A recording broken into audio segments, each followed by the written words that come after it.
Carolina. I'm Jim Lehrer of the NewsHour on PBS. Welcome to this second Election 2000 debate between the Republican candidate for president, Governor George W. Bush of Texas, and the Democratic candidate, Vice President Al Gore. These debates are sponsored by the Commission on Presidential Debates. The format and the rules are those negotiated by representatives of the two campaigns. Only the subjects tonight and the questions are mine. The format tonight is that of a conversation. The only prevailing rule is that no single response can ever exceed 2 minutes. The prevailing rule for the audience here in the hall is, as always, absolute quiet, please. Good evening, Governor Bush, Vice President Gore. The end of our 90 minutes last week in Boston, the total time each of you took was virtually the same. Let's see if we can do the same tonight or come close. Governor Bush, the first question goes to you. One of you is about to be elected the leader of the single most powerful nation in the world, economically, financially, militarily, diplomatically, you name it. Have you formed any guiding principles for exercising this enormous power? I have. First question is, what's in the best interest of the United States? What's in the best interests of our people? When it comes to foreign policy, that'll be my guiding question. Is it in our nation's interests? Peace in the Middle East is in our nation's interests. Having a hemisphere that is free for trade and peaceful is in our nation's interests. Strong relations in Europe is in our nation's interest. I've thought a lot about what it means to be the president. I also understand that an administration is not one person, but an administration is dedicated citizens who are called by the president to serve the country, to serve a cause greater than self. And so I've thought about an administration of people who represent all America, but people who understand my compassionate and conservative philosophy.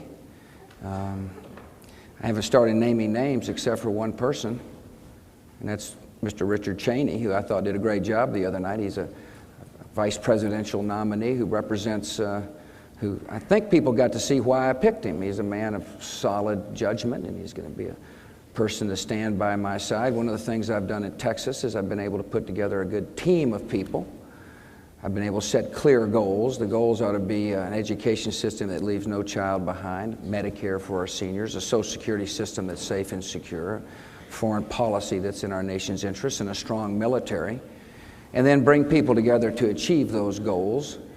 That's what a chief executive officer does. So I've thought long and hard about the honor of being the President of the United States. Vice President Gore? Yes, Jim, I've thought a lot about that particular question, and I see our greatest national strength coming from what we stand for in the world. I see it as a question of values. It is a great tribute to our founders that 224 years later, this nation is now looked to by the peoples on every other continent and the peoples from every part of this earth as a kind of model for what their future could be. And I don't think that's just the kind of exaggeration that we take pride in as Americans. It's really true. Even the ones that sometimes shake their fists at us, as soon as they have a change that allows the people to speak freely, they're wanting to develop some kind of blueprint that will help them be like us more. Freedom, free markets, political freedom. So I think first and foremost, our power ought to be wielded in ways that form a more perfect union. The power of example is America's greatest power in the world. And that means, for example, standing up for human rights. It means addressing the problems of injustice and inequity along lines of race and ethnicity here at home. Because in all these other places around the world where they're having these terrible problems, when they feel hope, it is often because they see in us a reflection of their potential. So we've got to enforce our civil rights laws. We've got to deal with things like racial profiling. And we have to keep our military strong. We have the strongest military And I'll do whatever is necessary, if I'm president, to make sure that it stays that way. But our real power comes, I think, from our values. Should the people of the world look at the United States, Governor, and say, should they fear us? Should they welcome our involvement? Should they see us as a friend, everybody in the world? How would you project us around the world as president? Well, I think they ought to look at us as a country that understands freedom, where it doesn't matter who you are or how you're raised or where you're from, that you can succeed. I don't think they ought to look at us with envy. It really depends upon how our nation conducts itself in foreign policy. If we're an arrogant nation, they'll resent us. If we're a humble nation but strong, they'll welcome us. And our nation stands alone right now in the world in terms of power, and that's why we've got to be humble, and yet project strength in a way that promotes freedom. So I don't think they ought to look at us in any way other than what we are. We're a freedom-loving nation, and if we're an arrogant nation, they'll view us that way. But if we're a humble nation, they'll respect us. A humble nation? I agree with that. I agree with that. I think that one of the problems that we have faced in the world is that we are so much more powerful than any single nation has been in relationship to the rest of the world than at any time in history that I know about anyway, that there is some resentment of U.S. power. So I think that the idea of humility is an important one. But I think that we also have to have a sense of mission in the world. And we have to protect our capacity to push forward what America is all about. That means not only military strength and our values, it also means keeping our economy strong. You know, in the last 2 decades ago, it was routine for leaders of foreign countries to come over here and say, you guys have got to do something about these horrendous deficits because it's causing tremendous problems for the rest of the world. And we were lectured to all the time. The fact that we have the strongest economy in history today is not good enough. We need to do more. But the fact that it is so strong enables us to project the power for good that America can represent. Does that give us, does our wealth, our good economy, our power bring with it special obligations to the rest of the world? Yes, it does. Take, for example, third world debt. I think we ought to be forgiving third world debt under certain conditions. I think, for example, if we're convinced that a third world country that's got a lot of debt would reform itself, that the money wouldn't go into the hands of a few but would go to help people, then I think it makes sense for us to use our wealth in that way. Or to trade debt for valuable rainforest lands.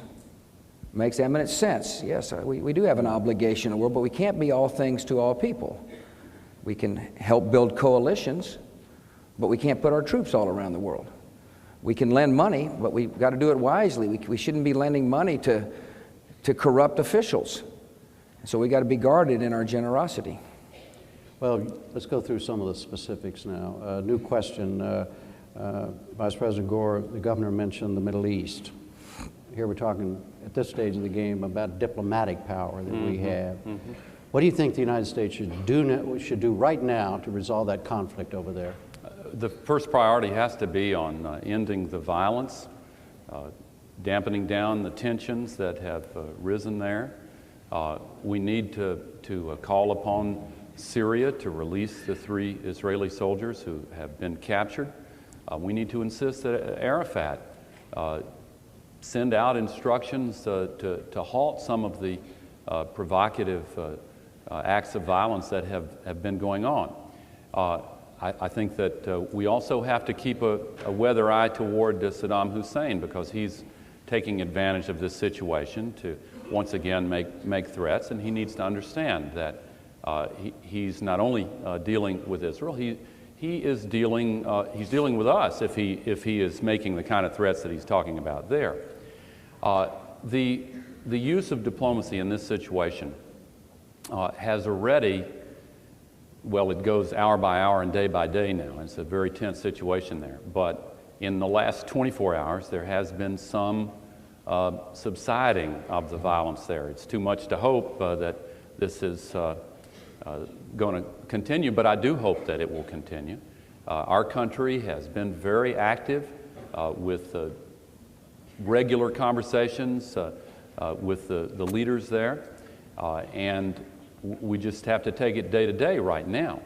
But one thing I would say where diplomacy is concerned, Israel should feel absolutely secure about one thing.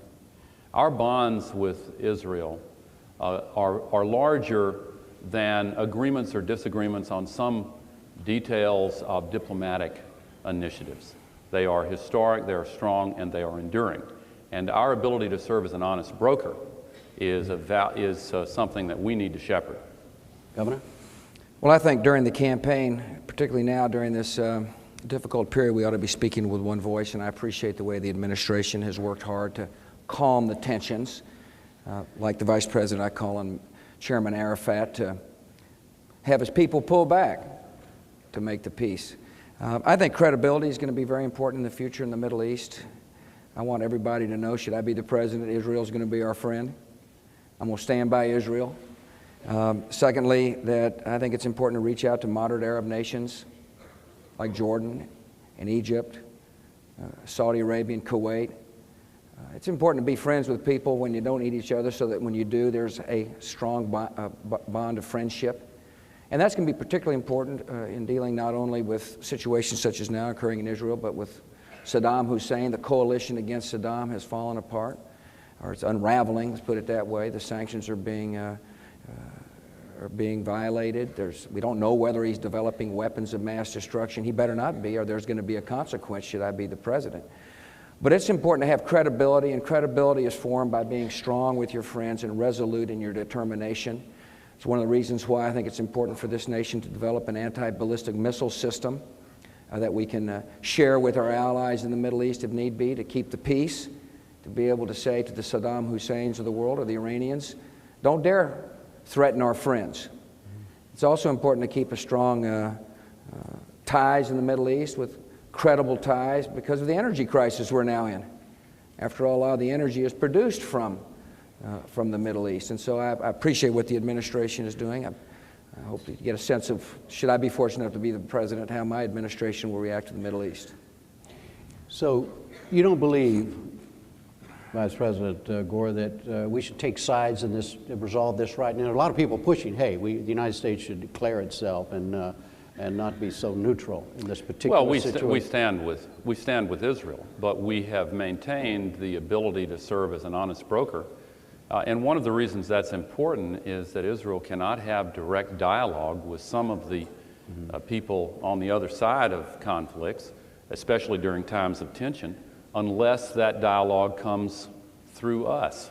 And if we throw away that ability to serve as an honest broker, then we will have thrown away a strategic asset that's important not only to us, but also to Israel. You agree with that, Governor? I do. I do think this, though. I think that when it comes to timetables, it can't be a United States timetable as to how discussions take place. It's got to be a timetable that all parties can agree to, other than, like the Palestinians or the Israelis. Secondly, any lasting peace is going to have to be a peace that's good for both sides, and therefore the term honest broker makes sense. Whether this current administration's worked hard to keep the parties at the table, I will try to do the same thing. But it won't be on my timetable. It'll be on a timetable that people are comfortable with in the Middle East. People watching here tonight, very interested in Middle East policy, and they're so interested that they want to base their vote on differences between the two of you as president, how you would handle Middle East policy. Is there any difference? I haven't heard a big difference in the last few exchanges. Well, I think it's hard to tell. I think that I would hope to be able to convince people I could handle the Iraqi situation better. I mean, we don't know. Saddam Hussein, you mean? Yes, and you could get him out of there? I'd like to, of course, and I presume this administration would as well. But we don't know. There's no inspectors now in Iraq. The coalition that was in place isn't as strong as it used to be. He is a danger. We don't want him fishing in troubled waters in the Middle East. And it's going to be hard to it's going to be important to rebuild that coalition to keep the pressure on him. You feel that is a failure of the Clinton administration? I do. Vice President? Well, when I got to be a part of the current administration, it was right after I was one of the few members of my political party to support former President Bush in the Persian Gulf War resolution. And at the end of that war, for whatever reasons, it was not finished in a way that removed Saddam Hussein from power. I know there are all kinds of circumstances and explanations, but the fact is that that's the situation that was left when I got there, and we have maintained the sanctions. Now, I want to go further. I want to give robust support to the groups that are trying to overthrow Saddam Hussein. And I know there are allegations that they're too weak to do it, but that's what they said about the forces that were opposing Milosevic in Serbia.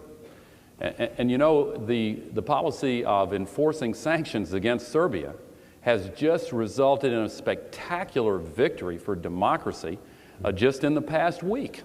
And it seems to me that having taken so long to see the sanctions work there, building upon the policy of containment that was successful over a much longer period of time against the former Soviet Union and the communist bloc, seems a little early to declare that we should give up on the sanctions. I know the governor's not necessarily saying that, but you know, all of these flights that have come in, all of them have been in accordance with the sanctions regime, I'm told, except for 3 where they notified, and they're trying to break out of the box. There's no question about it. I don't think they should be allowed to. Did he correct you? Did he state your position correctly? You're not calling for eliminating the sanctions, are you? No, of course not. Absolutely not. I want him to be tougher. Right. Let's go on to Milosevic and Yugoslavia, and it falls into the area of our military power. Governor, new question. Should the fall of Milosevic be seen as a triumph for U.S. military intervention? I think it's a triumph. I thought that the President made the right decision in joining NATO and bombing Serbia. I supported him when they did so. I called upon the Congress not to hamstring the administration in terms of forcing troop withdrawals on a timetable that wasn't in necessarily our best interest or fit our nation's strategy. And so I think it's good public policy. I think it worked, and I'm pleased I made the decision I made. I'm pleased the President made the decision he made, because freedom took hold in that part of the world, and there's a lot of work left to be done, however.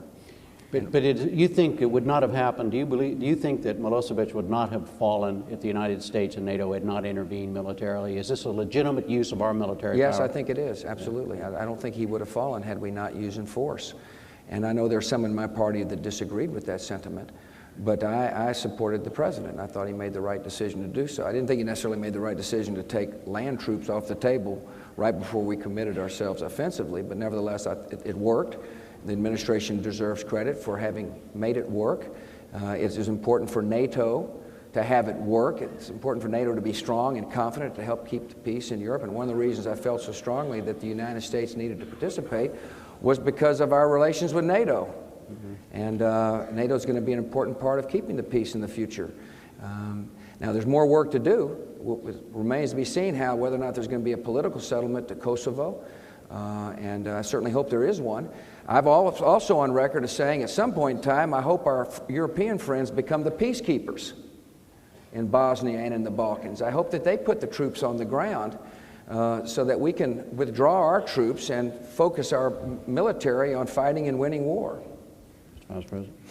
Well, I've been kind of a hardliner on this issue for more than 8 years. When I was in the Senate before I became Vice President, I was pushing for stronger action against Milosevic. He caused the deaths of so many people. He was the last Communist Party boss there, and then he became a dictator that, by some other label, he was still essentially a communist dictator. And unfortunately now he is trying to reassert himself in Serbian politics already. Just today, the members of his political party said that they were going to ignore the orders of the new president of Serbia, and that they questioned his legitimacy, and he's still going to try to be actively involved. He is an indicted war criminal. He should be held accountable. Now, I did want to pick up on one of the statements earlier, and maybe I've heard the previous statements wrong, Governor.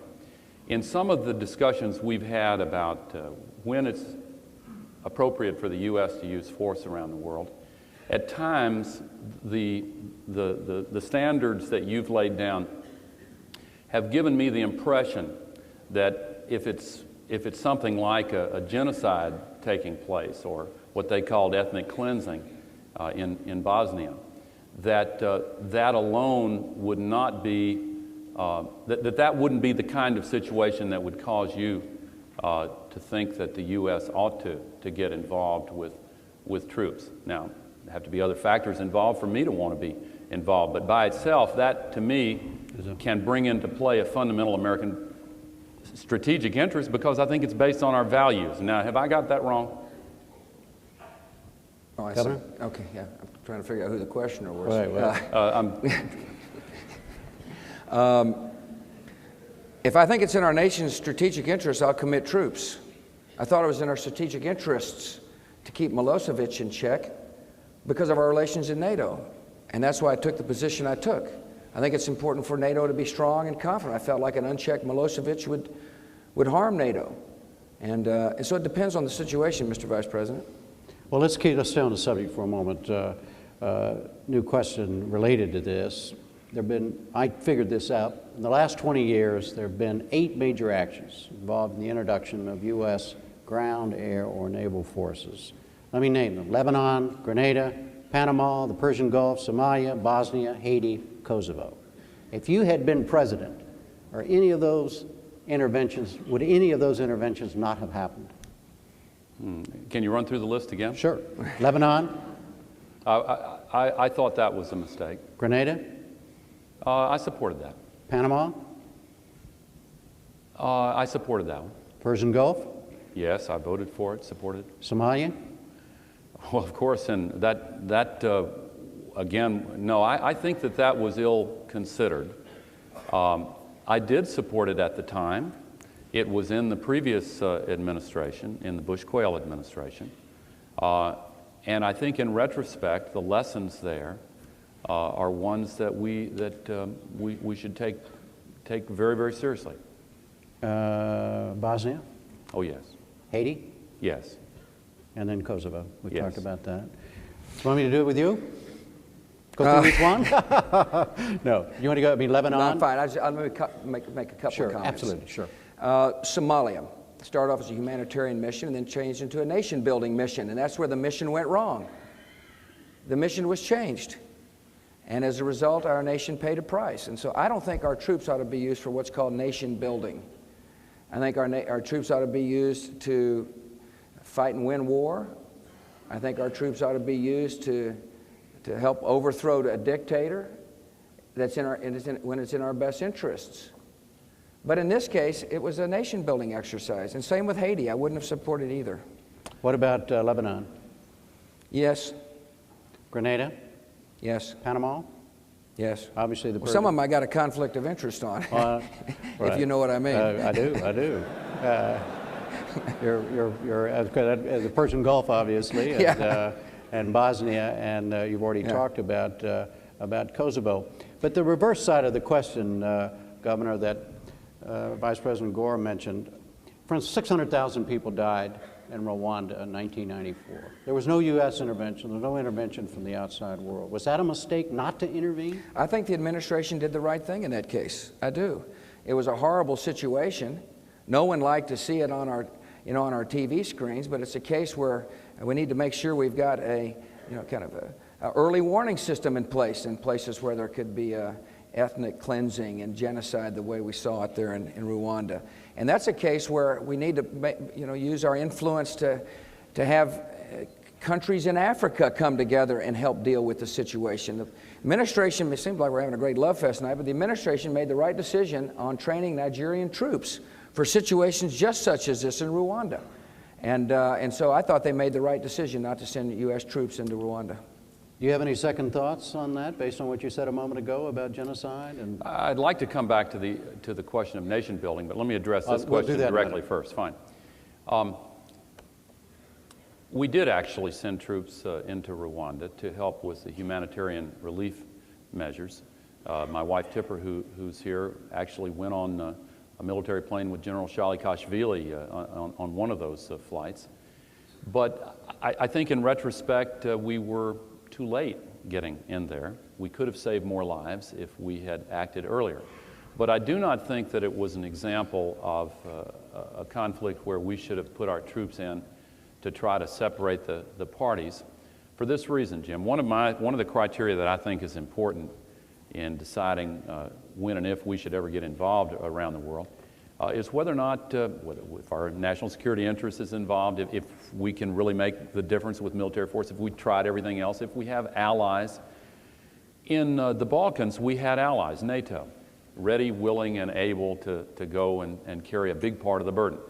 In Africa, we did not. Now, our countries tried to create an Africa crisis response team there, and we've met some resistance. We have had some luck with Nigeria, but in Sierra Leone, and that now that Nigeria has become a democracy, we hope it stays that way, then maybe we can build on that. But because we had no allies, and because it was very unclear that we could actually accomplish what we would want to accomplish by putting military forces there, I think it was the right thing not to jump in, as heartbreaking as it was. But I think we should have come in much quicker with the humanitarian mission. so what would you say, Governor, to somebody who would say, hey, wait a minute, why not Africa? I mean, why the Middle East? Why the Balkans, but not Africa, when 600,000 people's lives are at risk? Well, I understand, and Africa's important. And we've got to do a lot of work in Africa to promote democracy and trade. And there's some, as the Vice President mentioned, Nigeria. It's a fledgling democracy. We've got to work with Nigeria. It's an important continent, but there's got to be priorities. And Middle East is a priority for a lot of reasons, as is Europe and the Far East and our own hemisphere. And those are my 4 top priorities should I be the president. It's not to say we won't be engaged, nor should we work hard to get other nations to come together to prevent atrocity. I thought the best example of a way to handle a situation was East Timor, when we provided logistical support to the Australians, support that only we can provide. I thought that was a good model. But we can't be all things to all people in the world, Jim. And I think that's where maybe the Vice President and I begin to have some differences. I am worried about overcommitting our military around the world. I want to be judicious in its use. You mentioned Haiti. I wouldn't have sent troops to Haiti. I didn't think it was a mission worthwhile. It was a nation-building mission. And it was not very successful. It cost us billions, a couple of billions of dollars, and I'm not so sure democracy's any better off in Haiti than it was before. Vice President Gore, do you agree with the governor's views on nation building and the use of our military for nation building as he described it and defined it? I don't think we agree on that.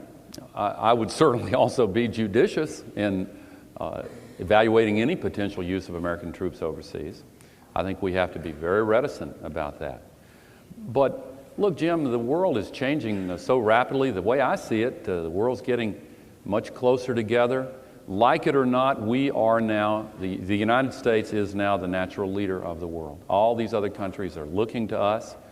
Now, just because we cannot be involved everywhere and shouldn't be, doesn't mean that we should shy away from going in anywhere. Now, both of us are kind of, I guess, stating the other's position in a, in a maximalist extreme way, but I think there is a difference here. This idea of nation building is a kind of a pejorative phrase, but think about the great conflict of the past century, World War II. During the years between World War I and World War II, a great lesson was learned by our military leaders and the people of the United States. The lesson was that in the aftermath of World War I, we kind of turned our backs and left them to their own devices, and they brewed up a lot of trouble that quickly became World War II. And acting upon that lesson in the aftermath of our great victory in World War II, we laid down the Marshall Plan, President Truman did. We got intimately involved in building NATO and other structures there. We still have lots of troops in Europe. And what did we do in the late 40s and 50s and 60s? We were nation building, and it was economic, but it was also military. And the confidence that those countries recovering from the wounds of war had by having troops there. We had civil administrators come in to set up their ways of building their towns back. You said in the Boston debate, Governor, on this issue of nation building, that the United States military is overextended now. Where is it overextended? Where are there U.S. military that you would bring home if you become president? Well, first let me just say one comment about what the Vice President said. I think one of the lessons in between World War I and World War II is we let our military atrophy. And we can't do that. We've got to rebuild our military. But one of the problems we have in the military is we're in a lot of places around the world. And I mentioned one, and that's the Balkans. I'd very much like to get our troops out of there. I recognize we can't do it now, nor do I advocate an immediate withdrawal. I mean, that would be an abrogation of our agreement with NATO. No one is suggesting that, but I think it ought to be one of our priorities to work with our European friends to convince them to put troops on the ground. And there is an example. Haiti is another example. Now, there are some places where I think, I supported the administration in Colombia. I think it's important for us to be training Colombians in that part of the world. Our hemisphere is in our interests to have a peaceful Colombia. But, sorry. I was just going to, the use of the military. There's some people are now suggesting that if you don't want to use the military to maintain the peace, to do the civil thing, is it time to consider a civil force of some kind that comes in after the military that builds nations or all of that? Is that on your I don't think so. radar screen? I think what we need to do is convince people who live in the lands they live in to build the nations. Maybe I'm missing something here. I mean, we're going to have kind of a nation-building corps from America? Absolutely not. Our military is meant to fight and win war. That's what it's meant to do. And when it gets overextended, morale drops. And I strongly believe we need to have a military presence in the Korea Peninsula, not only to keep the peace on the peninsula, but to keep regional stability. And I strongly believe we need to keep a presence in NATO. But I'm going to be judicious as to how to use the military. It needs to be in our vital interest, the mission needs to be clear, and the exit strategy obvious. Well, I don't disagree with that. I certainly don't disagree that we ought to get our troops home from places like the Balkans as soon as we can, as soon as the mission is complete. That's what we did in Haiti. There are no more than a handful of American military personnel in Haiti now, and the Haitians have their problems, but we gave them a chance to restore democracy, and that's really about all we can do. But if you have a situation like that right in our backyard, with chaos about to break out and flotillas forming to come across the water and all kinds of violence there, right in one of our neighboring countries there, then I think that we did the right thing there. And as for this idea of nation building, the phrase sounds grandiose. And we can't allow ourselves to get overextended. I certainly agree with that.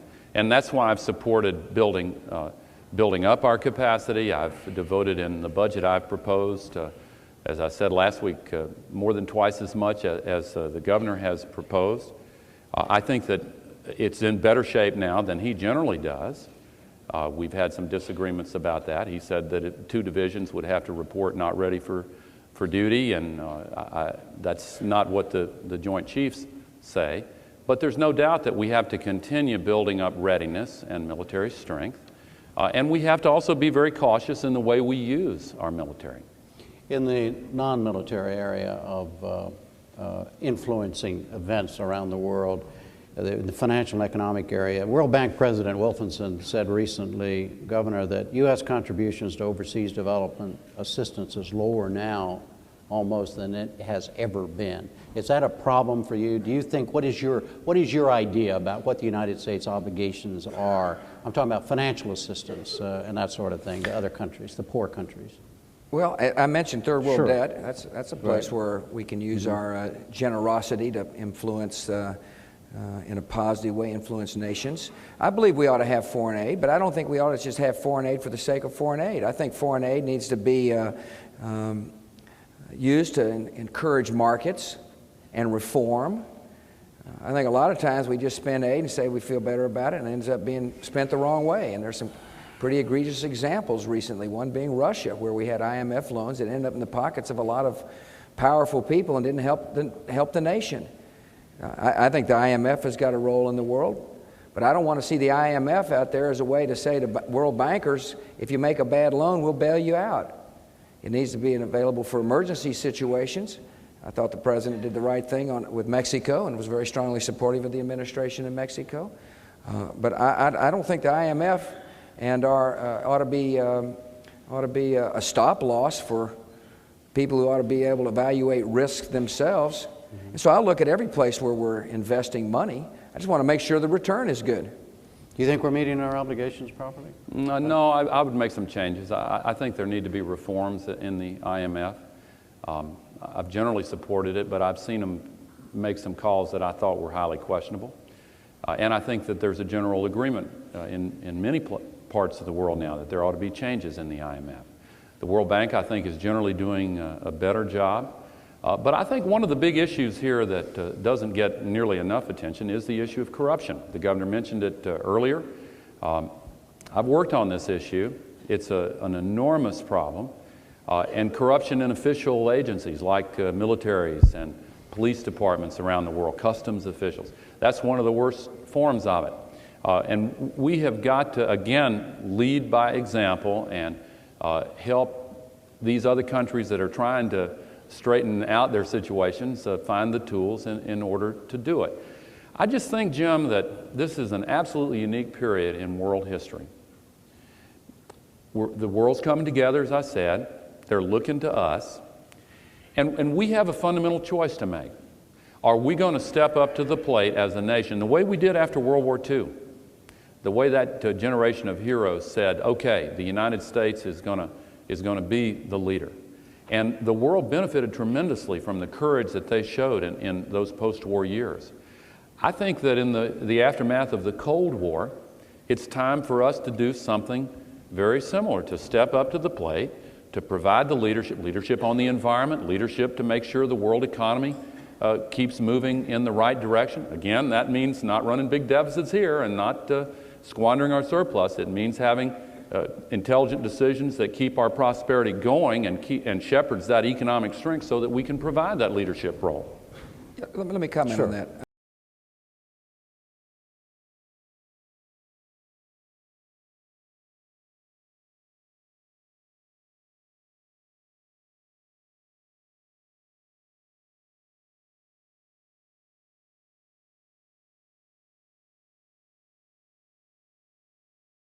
I don't think it's the role of the United States to walk into a country and say, we do it this way, so should you. And I think we can help. And I know we got to encourage democracy in the marketplaces. But take Russia, for example. We went into Russia, we said, here's some IMF money, and it ended up in Viktor Chernomyrdin's pocket and others. And yet we played like there was reform. The only people who are going to reform Russia are Russia. They're going to have to make the decision themselves. Mr. Putin is going to have to make the decision as to whether or not he wants to adhere to rule of law and normal accounting practices so that if countries and/or entities invest capital, there's a reasonable rate of return, a way to get the money out of the economy. But Russia has to make the decision. We can work with them on security matters, for example, but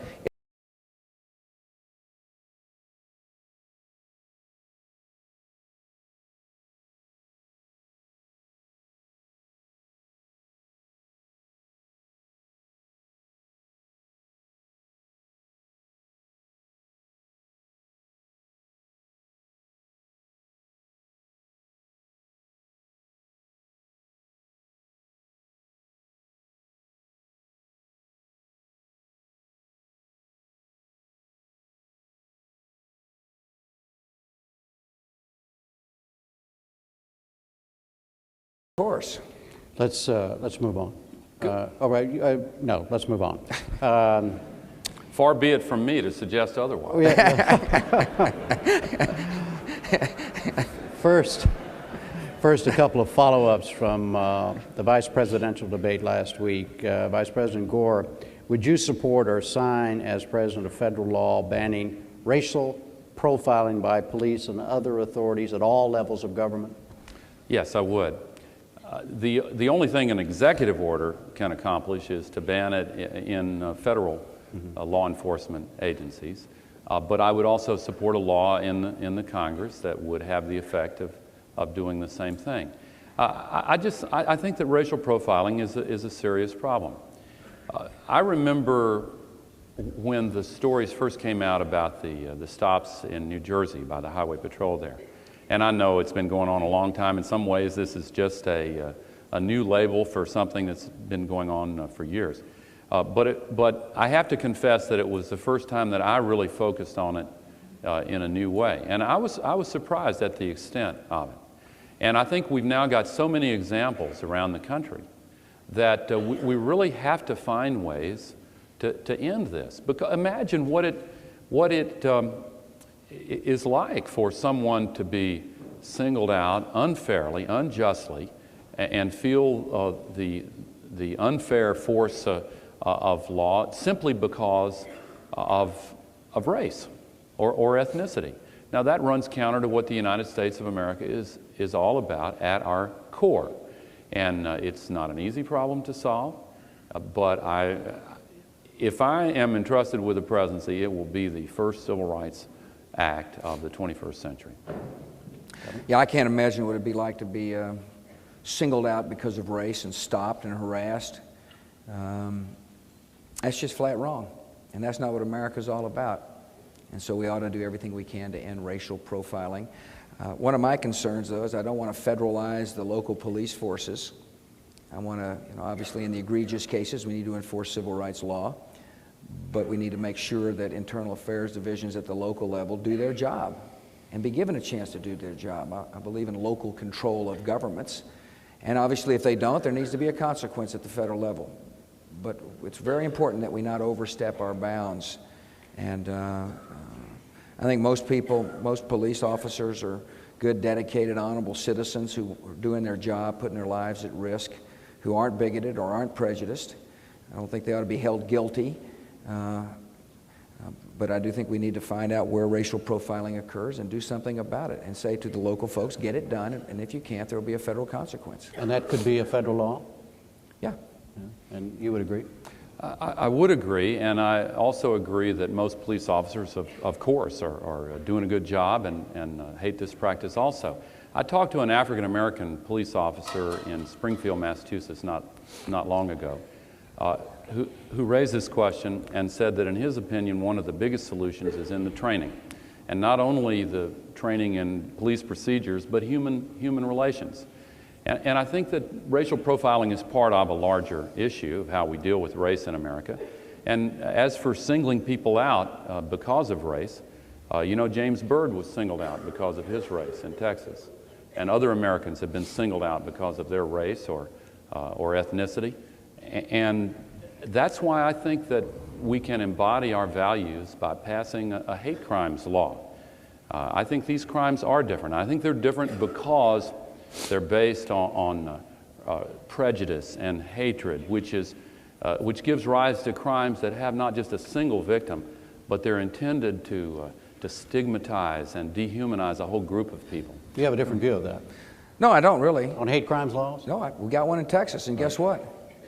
The three men who murdered James Byrd, guess what's going to happen to them? They're going to be put to death. A jury found them guilty. And it's going to be hard to punish them any worse after they get put to death. And it's the right cause. It's the right decision. Secondly, there's other forms of racial profiling that goes on in America. Arab Americans are racially profiled in what's called secret evidence. People are stopped. And we got to do something about that. My friend Senator Spencer Abraham of Michigan is pushing a law to make sure that Arab Americans are treated with respect. So racial profiling isn't just an issue at the local police forces. It's an issue throughout our society, and as we become a diverse society, we're going to have to deal with it more and more. I believe, sure as I'm sitting here, that most Americans really care. They're tolerant people. They're good, tolerant people. It's the very few that create most of the crises, and we just have to find them and deal with them. What, if you become president, Governor, are there other areas, racial problem areas, that you would deal with as president involving discrimination? Again, Sure. You said Arab Americans, but also Hispanics, Asians, as well as blacks in this country. Let me tell you where the biggest discrimination comes. In public education, when we just move children through the schools. My friend Phyllis Hunter's here. She had one of the greatest lines of all lines. She said, "Reading is the new civil right." And she's right. And to make sure our society is as hopeful as it possibly can be, every single child in America must be educated. I mean, every child. It starts with making sure every child learns to read. K through 2 diagnostic testing so we know whether or not there's a deficiency. Curriculum that works, and phonics needs to be an integral part of our reading curriculum. Intensive reading laboratories, teacher retraining. I mean, there needs to be a wholesale effort against racial profiling, which is illiterate children. We can do better in our public schools. We can close an achievement gap, and it starts with making sure we have strong accountability, Jim. One of the cornerstones of reform, and good reform, is to measure. Because when you measure, you can ask the question, do they know? Is anybody being profiled? Is anybody being discriminated against? It becomes a tool, a corrective tool.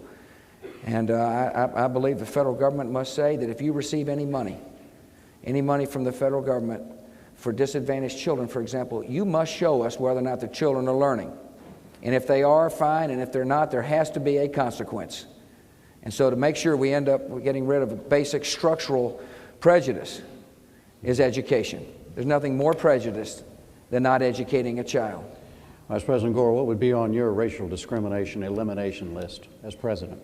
Well, I think we need tough enforcement of the civil rights laws. I think we still need affirmative action.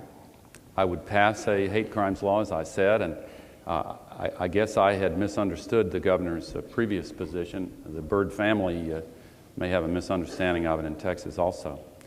But I'd like to shift, if I could, to the big issue of education. What is the misunderstanding? Let's clear this up. Well, I had thought that there was a controversy at the end of the legislative session where the hate crimes law in Texas was failed, and that the Byrd family, among others, asked you to support it, Governor, and it died in committee for lack of support. Am I wrong about that?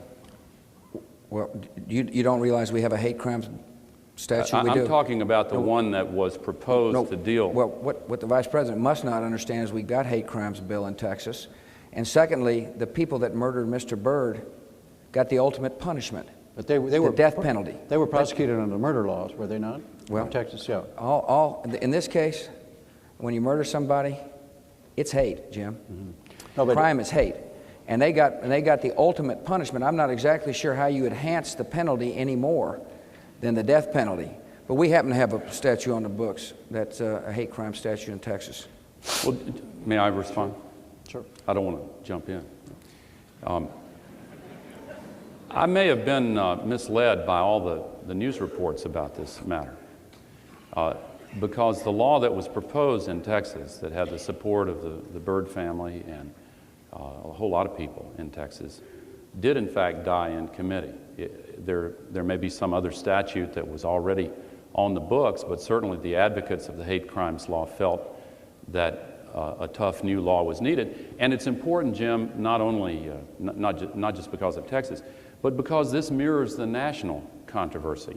There is pending now in the Congress a national hate crimes law because of James Byrd, because of Matthew Shepard, who was crucified on a split rail fence by bigots, because of others.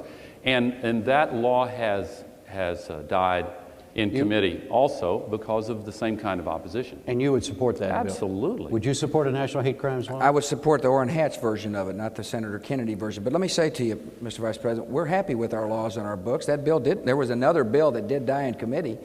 But I want to repeat, if you have a state that fully supports the law, like we do in Texas, we're going to go after all crime, and we're going to make sure people get punished for the crime. And in this case, we can't enhance the penalty any more than putting those 3 thugs to death. And that's what's going to happen in the state of Texas. New subject, new question, another vice presidential debate follow-up. Governor, both Senator Lieberman and Secretary Cheney said they were sympathetically rethinking their views on same-sex relationships. What's your position on that? I'm not for gay marriage. I think marriage is a sacred institution between a man and a woman. And I appreciated the way the administration signed the Defense of Marriage Act. I presume the Vice President supported it when the President signed that bill and supports it now. But I think marriage is a sacred institution. I'm going to be respectful for people who may disagree with me. I've had a record of doing so in the state of Texas. I've been a person that would have been called a uniter, not a divider, because I accept other people's points of view. But I feel strongly that marriage should be between a man and a woman. Vice President Gore? I agree with that, and I did support that law. But I think that we should find a way to allow some kind of civic unions. And I basically agree with Dick Cheney and Joe Lieberman. And I think the 3 of us have one view and the governor has another view. Is that right? I'm not sure what kind of views he's describing to me. I can just tell you I'm a person who respects other people. I respect one hand he says he agrees with me, then he says he doesn't. I'm not sure where he's coming from. But I will be a tolerant person. I've been a tolerant person all my life. I just happen to believe strongly that marriage is between a man and a woman. Do you believe in general terms that gays and lesbians should have the same rights as other Americans? Yes, I don't think they ought to have special rights, but I think they ought to have the same rights. Well, there's a law pending called the Employment Non-Discrimination Act. I strongly support it. What it says is that gays and lesbians can't be fired from their job because they're gay or lesbian. And it would be a federal law preventing that. Now, I wonder if it's been blocked by the opponents in the majority in the Congress. I wonder if the governor would lend his support to that law. Governor? There's a question coming around here. Well, but it's a logical response. Well, I have no idea. I mean, you can throw out all kinds. I don't know the particulars of this law. I will tell you, I'm the kind of person, I don't hire or fire somebody based upon their sexual orientation. As a matter of fact, I'd like to take the issue a little farther. I don't really think it's any of my concerns how you conduct your sex life. And I think that's a private matter. And I think that's the way it ought to be. But I'm going to be respectful for people. I'll tolerate people. And I support equal rights, but not special rights for people. And so special rights, how does that affect gays and lesbians? Well, if they're given special protected status, and that doesn't mean we shouldn't fully enforce laws and fully protect people and fully honor people, which I will do as the President of the United States. New subject, new question, Vice President Gore. How do you see the connection between controlling gun sales in this country and the incidence of death by accidental or intentional use of guns? Jim, I hope that we can come back to the subject of education because the governor made an extensive statement on it, and I have a very different view than the one he expressed. But that having been said, I believe that, well, first of all, let me say that the governor and I agree on some things where this subject is concerned. I will not do anything to affect the rights of hunters or sportsmen. I think that homeowners have to be respected and their right to have a gun if they wish to. The problem I see is that there are too many guns getting into the hands of children and criminals and people who, for whatever reason, some kind of history of stalking or domestic abuse, really should not be able to get guns. I think these assault weapons are a problem. So I favor closing the gun show loophole. In fact, I cast the tie-breaking vote to close it, but then the majority in the House of Representatives went the other way. That's still pending. If we could get agreement on that, maybe they could pass that in the final days of this Congress. I think we ought to restore the 3-day waiting period under the Brady law. I think we should toughen the enforcement of gun laws so that the ones that are already on the books can be enforced much more effectively. Some of the restrictions that have been placed by the Congress in the last couple of years, I think in the last few years, I think have been unfortunate. I think that we ought to make all schools gun-free, have a gun-free zone around every school in this country. I think that measures like these are important. Child safety trigger locks on a mandatory basis, and others. Governor? Well, it starts with enforcing law. We need to say loud and clear to somebody, if you're going to carry a gun illegally, we're going to arrest you. If you're going to sell a gun illegally, you need to be arrested. If you commit a crime with a gun, there needs to be absolute certainty in the law. And that needs to, the local law enforcement officials need help at the federal level. Need programs like Project Exile, where the federal government intensifies arresting people who illegally use guns. And we haven't done a very good job of that at the federal level recently. And I'm going to make it a priority. Secondly, I don't think we ought to be selling guns to people who shouldn't have them. That's why I support instant background checks at gun shows. One of the reasons we have an instant background check is so that we instantly know whether or not somebody should have a gun or not. In Texas, I try to do something innovatively, which is said, there's a lot of talk about trigger locks being on guns sold in the future. I support that. But I said, listen, if you want a trigger lock to make your gun safe, come and get one for free. And so we're distributing in our state of Texas for free. I think we ought to raise the age at which a juvenile can carry a handgun from 18 to 21. I disagree with the Vice President on this issue. He's for registration of guns. I think the only people who are going to show up to register or get a licensing, I guess licensing like a driver's license of a gun, the only people who are going to show up are law-abiding citizens. The criminal's not going to show up and say, hey, give me my ID card. It's the law-abiding citizens who'll do that. And I don't think that's going to be an effective tool to keep our society safe. All right, so on guns, somebody wants to cast a vote based on your differences.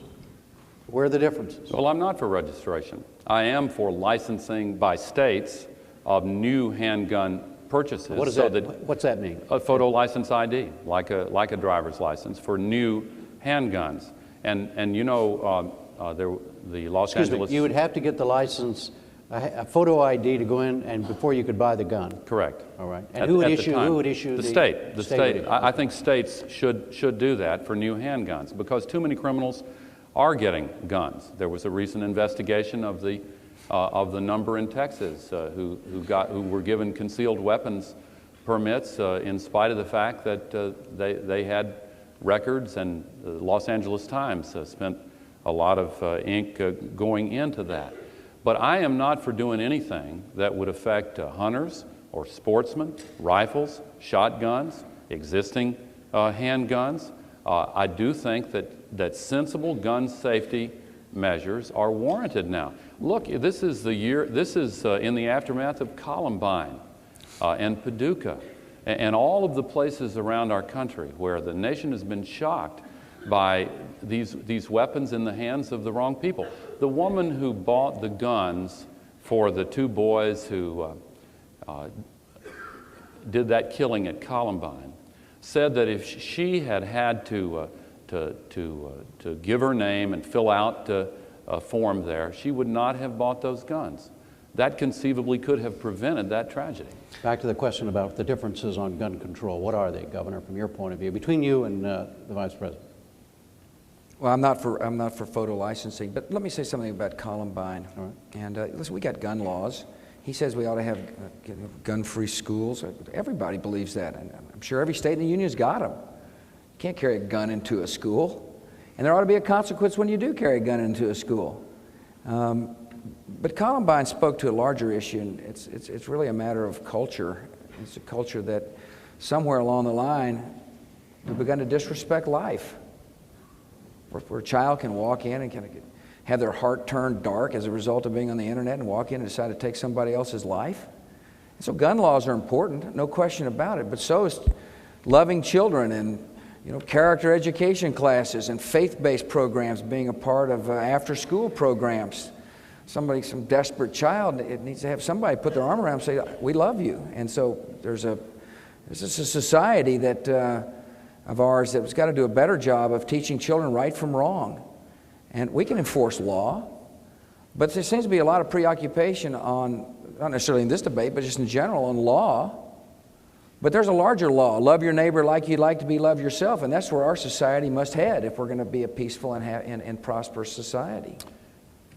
I also believe in the Golden Rule, and I agree with a lot of the other things that the governor has said. We do have a serious problem in our culture. Tipper and I have worked on the problem of violence and entertainment aimed at children. She's worked on it longer than I have, but I feel very strongly about that. And if I'm elected president, I will do something about that. But I think we have to start with better parenting. But I don't think that we can ignore the role played by guns. I mean, the fact is that even though no state wants them, there are guns in some schools. And the reason it's so difficult for schools to control that is because in recent years there has been a flood of cheap handguns that are so widely available that kids are finding ways to get a hold of them.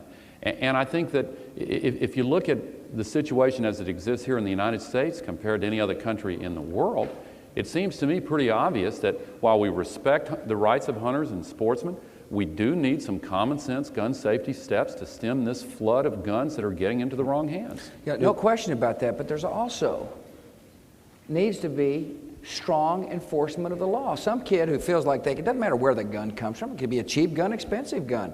What matters is something in this person's head says there's not going to be a consequence. So in my state, we toughened up the juvenile justice laws. We added beds. We're tough. We believe in tough love. We say if you get caught carrying a gun, you're automatically detained.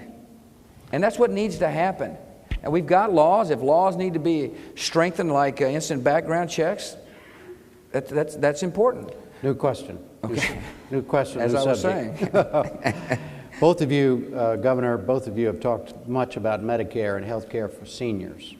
What about the more than 40 million younger Americans who do not have health insurance right now? What would you do about that? Well, I've got a plan to do something about that. It's to make health care affordable and available this way. First, there's some who should be buying health care who choose not to. There's some of the 40 million. Some of the healthy folks, right. Healthy young kids say, I'll never get sick, therefore I'm not going to don't need health care right now. And for those, what I think we need to do is to develop an investment type vehicle that would be an incentive for them to invest, like medical savings accounts with rollover capacity. In other words, you say to a youngster, it'll be in your financial interest to start saving for future illness.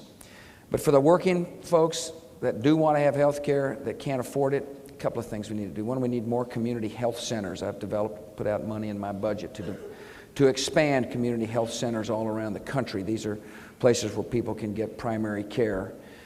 Secondly, and they're good. They're very important parts of the kind of the safety net of health care. Secondly, that you get a $2,000 rebate from the government if you're a family, $30,000 or less. It scales down as it gets higher, that you can use to purchase health care in the private markets. It'll be a huge down payment for a pretty darn good system if you convince states to allow the mother to match some of the children's health insurance money with it, to pool purchasing power. And to make health care more affordable, allow business associations like the National Federation of Independent Business or the Chamber of Commerce or the National Restaurant Association to write association plans across jurisdictional lines so that small businesses have got the capacity to have national pooling to drive the cost of insurance down. I think that's the very best way to go. It empowers people, it trusts people, it makes and it's a practical way to encourage people to purchase health care insurance. Vice President Gore? It's one of my top priorities, Jim, to give every single child in the United States affordable health care within the next 4 years. I'd like to see eventually in this country some form of universal health care, but I'm not for a government-run system. In fact, I'm for shrinking the size of government. I want a smaller and smarter government. I have been in charge of this Reinventing Government streamlining project that's reduced the size of government by more than 300,000 people in the last several years. And the budget plan that I've put out, according to the Los Angeles Times, again, the way these things are typically measured as a percentage of the GDP, will bring government spending down to the lowest level in 50 years. So I want to proceed carefully to cover more people. But I think that we should start by greatly expanding the so-called Child Health Insurance or CHIP program to give health insurance to every single child in this country. I think it's intolerable that we have so many millions of children without any health insurance. So it's one of my top priorities. Now, I know that we have some disagreements on this, and I'm sorry to tell you that there is a record here, and Texas ranks 49th out of the 50 states in health care, in children with health care, 49th for women with health care, and 50th for families with health care. So it is a priority for me, I guarantee you. I'm not aware of any program. Well, I'll just leave it at that. I think it ought to be a top priority. Governor, did the Vice President, are the Vice President's figures correct about Texas? Well, first of all, let me say he's not for a government-run healthcare system. I thought that's exactly what he and Mrs. Clinton and them fought for in 1993, was a government-run healthcare system that was fortunately stopped in its tracks. Secondly, we spend $4.7 billion a year on the uninsured in the state of Texas. Our rate of uninsured, the percentage of uninsured in Texas has gone down, while the percentage of uninsured in America has gone up. Our CHIPS program got a late start because our government meets only 4 months out of every 2 years, Mr. Vice President. It may come for a shock for somebody who's been in Washington for so long, but actually limited government can work in the second largest state in the union, and therefore Congress passes the bill after our session in 1997 ended. We passed the enabling legislation in '99. We've signed up over 110,000 children to the CHIPS program. For comparable states our size, we're signing them up fast as any other state. And you can quote all the numbers you want, but I'm telling you, we care about our people in Texas. We spend a lot of money to make sure people get health care in the state of Texas, and we're doing a better job than they are at the national level for reducing uninsured. Is he right? Well, I don't know about all these percentages that he throws out, but I do know that I speculate that the reason why he didn't answer your question directly as to whether my numbers were right, the facts were right, about Texas ranking dead last in families with health insurance and 49th out of 50 for both children and women, is because those facts are correct. And as for why it happened, I'm no expert on the Texas procedures, but what my friends there tell me is that the governor opposed a measure put forward by Democrats in the legislature to expand the number of children that would be covered, and instead directed the money toward a tax cut, a significant part of which went to wealthy interests. He declared the need for a new tax cut for the oil companies in Texas an emergency need. And so the money was taken away from the CHIP program.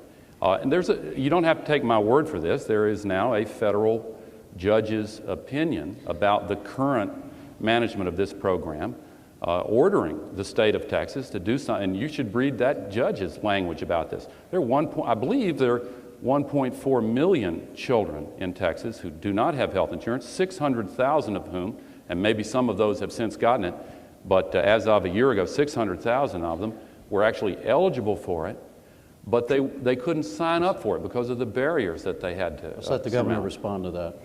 Well, Are those numbers correct? Are his charges correct? If he's trying to allege that I'm a hard-hearted person and I don't care about children, he's absolutely wrong. We spend $4.7 billion a year in the state of Texas for uninsured people, and they get health care. Now, that's not the most efficient way to get people health care, but I want to remind you, the number of uninsured in America during their watch has increased.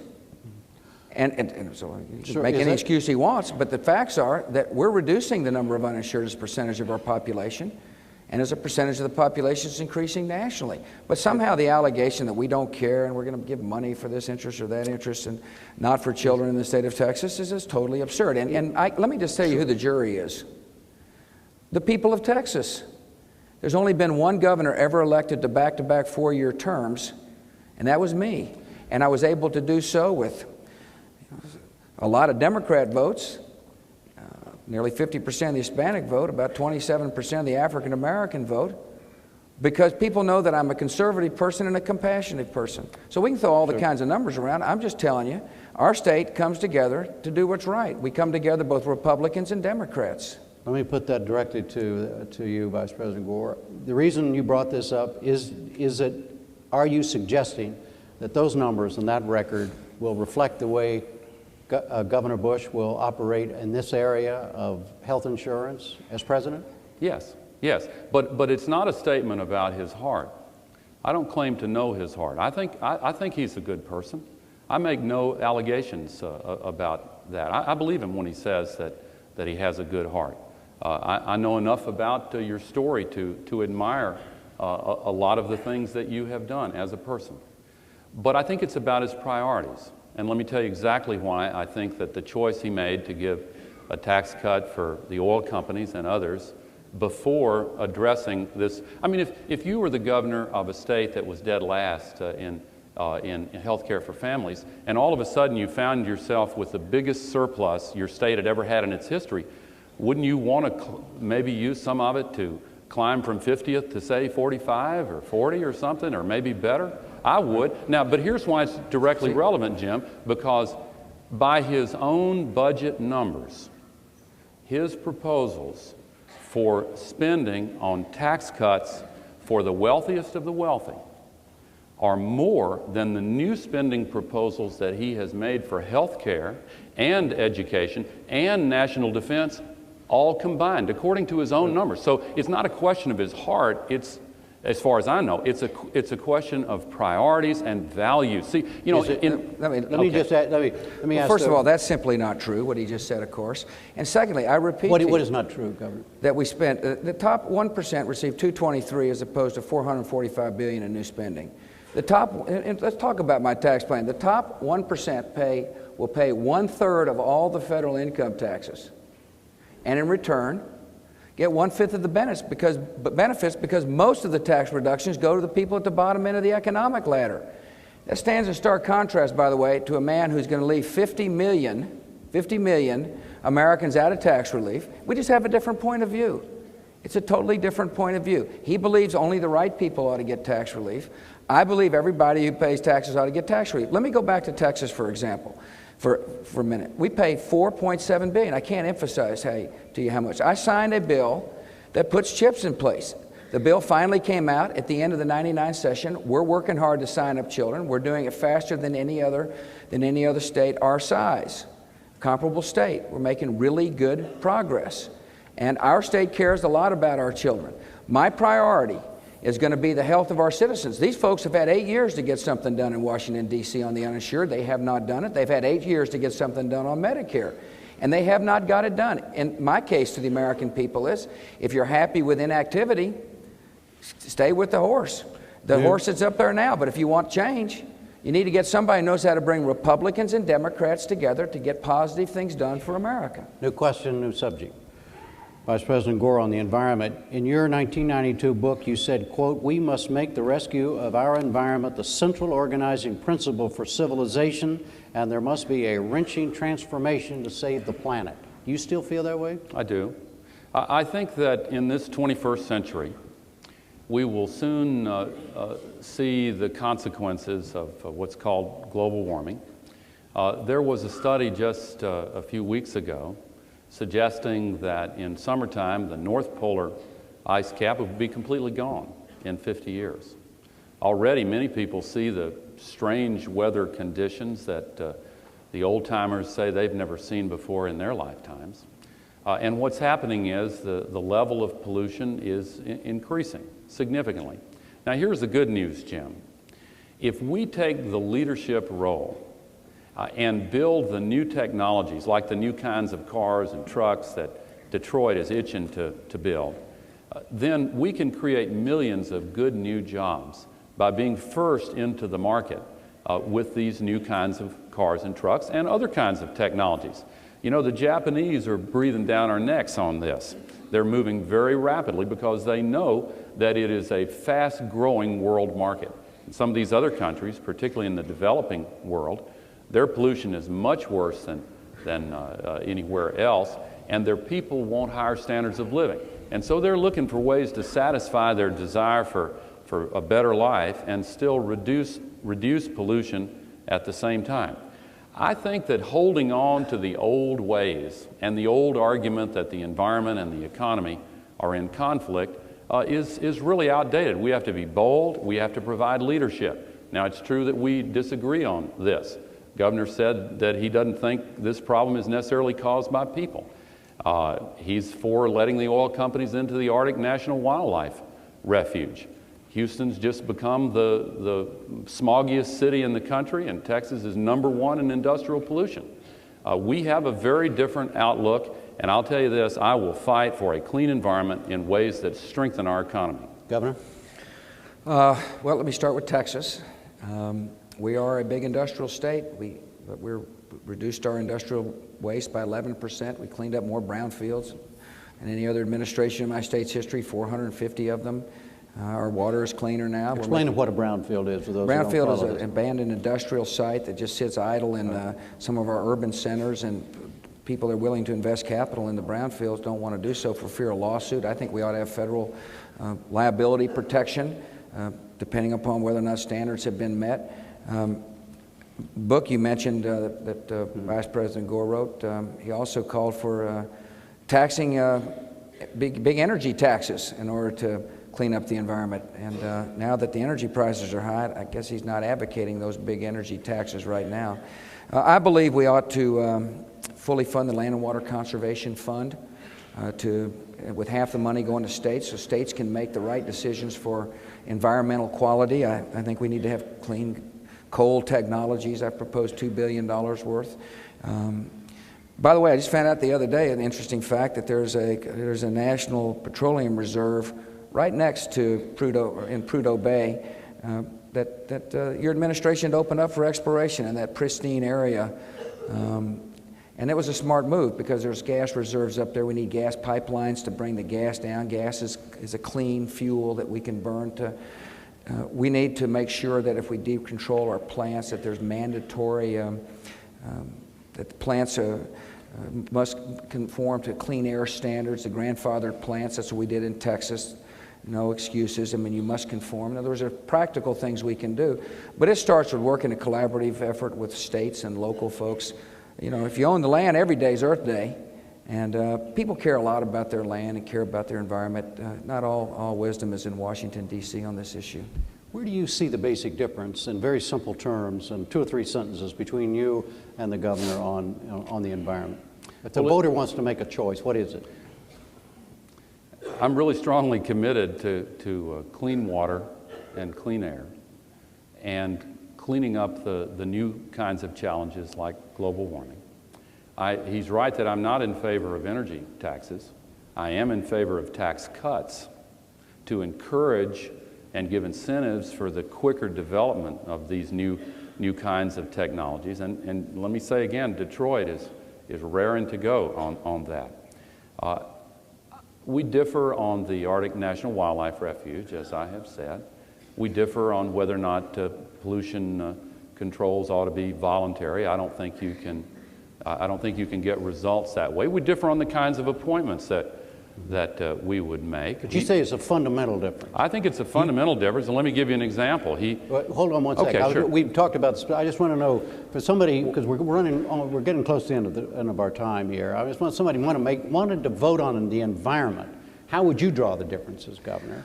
Well, I don't believe in command and control out of Washington, D.C. I believe Washington ought to set standards, but I think we ought to be collaborative at the local levels, and I think we ought to work with people at the local levels. And by the way, I just want to make sure I can't let him just say something and not correct it. The electric decontrol bill that I fought for and signed in Texas has mandatory emission standards, Mr. Vice President, and that's what we ought to do at the federal level when it comes to grandfathered plants for utilities. But I think there's a difference. I think, for example, when they took 40 million acres of land out of circulation without consulting local officials, I thought that was that's out in the West. Out in the West, yeah. And so, on the logging issue, it's not the way I would have done it. Perhaps some of that land needs to be set aside, but I certainly would have consulted with governors and elected officials before I would have acted unilaterally. Would you believe the federal government still has some new rules and new regulations and new laws to pass in the environmental area, or do you think? Sure, absolutely, so long as they're based upon science and they're reasonable, so long as people have input. What about global warming? I think it's an issue that we need to take very seriously, but I don't think we know the solution to global warming yet, and I don't think we've got all the facts before we make decisions. I'll tell you one thing I'm not going to do is I'm not going to let the United States carry the burden for cleaning up the world's air like the Kyoto Treaty would have done. China and India were exempted from that treaty. Mm-hmm. I think we need to be more even-handed, as evidently 99 senators, I think it was 99 senators supported that position. Global warming, the Senate did turn it down. Yeah, I think 99 to nothing. I think that, well, that vote wasn't exactly, a lot of supporters of the Kyoto Treaty actually ended up voting for that because of the way it was worded. But there's no doubt there's a lot of opposition to it in the Senate. I'm not for command and control techniques either. I'm for working with the groups, not just with industry, but also with the citizens groups and local communities to control sprawl in ways that the local communities themselves come up with. But I disagree that we don't know the cause of global warming. I think that we do. It's pollution, carbon dioxide and other chemicals that are even more potent, but in smaller quantities that cause this. Look, the world's temperature is going up, weather patterns are changing, storms are getting more violent and unpredictable, and what are we going to tell our children? And I'm a grandfather now. I want to be able to tell my grandson when I'm in my later years that I didn't turn away from the evidence that showed that we were doing some serious harm. In my faith tradition, it's written in the book of Matthew, where your heart is, there is your treasure also. And I believe that we ought to recognize the value to our children and grandchildren of taking steps that preserve the environment in a way that's good for them. Yeah, I agree. I think there's been some of the scientists, I believe, Mr. Vice President, haven't they been changing their opinion a little bit on global warming? A profound scientist recently made a different. Both of you now have violated. Excuse me. Both of you have now violated your own rules. Hold that thought. I've been trying so hard not to. I know. But you're not.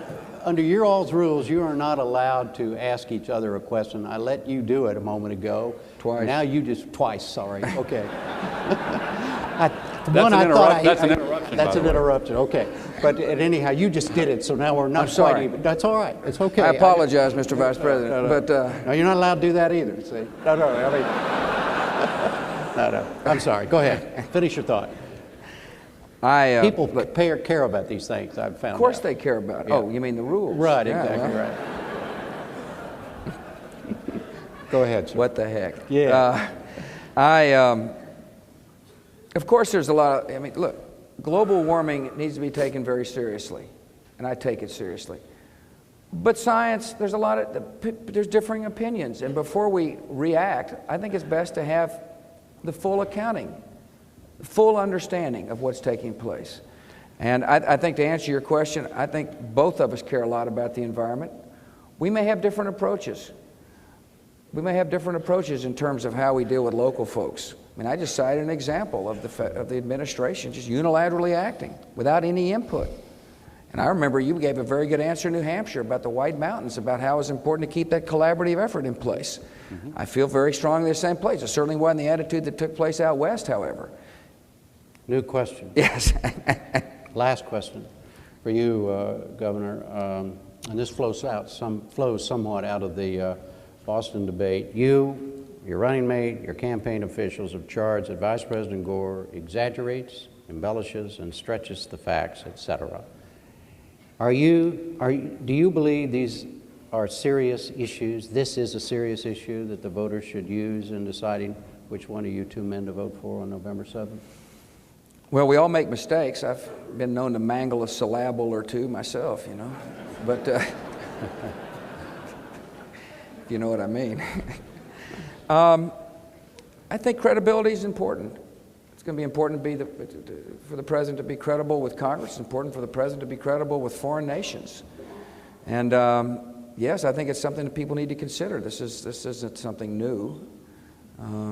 I read a report or a memo from somebody in his 1988 campaign, I forgot the fellow's name, warning then Senator Gore to be careful about exaggerating claims. And I thought during his debate with Senator Bradley saying he authored the EITC when it didn't happen, I mentioned the last debate. EITC? Earned Income Tax Credit. Right. Sorry. That's all right. A lot of initials for a guy who's not from Washington, isn't it? Anyway, he co-sponsored McCain-Feingold, and yet he didn't. And so I think this is an issue. I think I found it to be an issue in trying to defend my tax relief package. I thought there were some exaggerations about the numbers. But the people are going to have to make up their mind on this issue. And I'm going to continue to defend my record and defend my propositions against what I think are exaggerations. Exaggerations like, for example, only 5% of seniors receive benefits under my Medicare reform package. That's what he said the other day, and that's simply not the case. And I have every right in the world to defend my record and my positions. That's what debates are about, and that's what campaigns are about. Vice President Gore? I got some of the details wrong last week in some of the examples that I used, Jim, and I'm sorry about that, and I'm going to try to do better. One of the reasons I regret it is that getting a detail wrong interfered several times with the point that I was trying to make. However many days that young girl in Florida stood in her classroom, however long, even if it was only one day, doesn't change the fact that there are a lot of overcrowded classrooms in America, and we need to do something about that. There are seniors who pay more for their prescriptions than a lot of other people, more than their pets sometimes, more sometimes than people in foreign countries. And we need to do something about that. Not with a measure that leaves the majority of them without any real basic help until the next president's term of 4 years is over, but right away. And that means doing it under the Medicare program. I can't promise that I will never get another detail wrong. I can promise you that I will try not to, and hard. But I will promise you this with all the confidence in my heart and in the world, that I will do my best. If I'm elected president, I'll work my heart out to get the big things right for the American people. Does that resolve the issue, Governor? That's going to be up to the people, isn't it? Oh, does it resolve it for you? I mean, depends on what he says in the future in the campaign. But I mean, your folks are saying some awful things, and I hope they're not awful things. Well, I think they may be using the man's own words. No, I mean, what I mean is you calling him a serial exaggerator. I don't believe I've used those words. No, but your campaign has. Maybe they have. Your campaign officials have, and your campaign officials, Mr. Vice President, are now calling the governor a bumbler. Wait a minute. I mean, my point is, is this? I don't use language like that, and I don't think that we should. It's in your commercial. I understand. I haven't seen that in my commercial. Yeah. You haven't seen the commercial? And you're I think that I think the point of that is that anybody would have a hard time trying to make a tax cut plan that's so large that would put us into such big deficits that gives almost half the benefits to the wealthiest of the wealthy. I think anybody would have a hard time explaining that clearly in a way that makes sense to the average person. That's the kind of exaggeration I was just talking about. Well, I wasn't the one having trouble explaining it. Gentlemen, it's time to go to the closing statements, and Vice President Gore, you have 2 minutes. Jim, one of the issues that I would like to close with in my statement is education, because it's an example of the overall approach that I think is important. This race is about values, it's about change, it's about giving choices to the American people. And education is my #1 priority, because I think that it's the most important, big, major change that we can bring in our country. I agree with Governor Bush that we should have new accountability, testing of students. I think that we should require states to test all students, test schools and school districts, and I think that we should go further and require teacher testing for new teachers also. The difference is that while my plan starts with new accountability and maintains local control, it doesn't stop there, because I want to give new choices to parents to send their kids to college with a $10,000 tax deduction for college tuition per child per year. I want to reduce the size of the classrooms in this country for one basic reason, so that students can get more one-on-one time with teachers. And the way to do that is first to recruit more teachers. I have a plan in my budget to recruit 100,000 new highly qualified teachers, and to help local school districts build new schools. I think that we have to put more emphasis on early learning and preschool. Now, here is how that connects with all the rest of what we've been talking about. If you squander the surplus on a huge tax cut that goes mostly to those at the top, then you can't make education the top priority.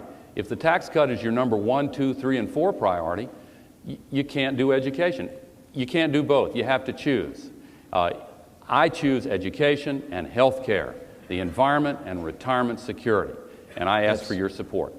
Governor Bush, 2 minutes. Jim, thank you very much. Vice President, thank you very much. And I'd like to thank the folks here at Wake Forest. I want to thank you all for listening. I'm running to get some things done for America. There's too many issues left unresolved. There's been too much finger pointing and too much name calling in Washington, D.C. I'd like to unite this country to get an agenda done that will speak to the hopes and aspirations of the future. I want to have an education system that sets high standards, local control of schools, and strong accountability. No child should be left behind in America. I want to make sure we rebuild our military to keep the peace. I worry about morale in today's military.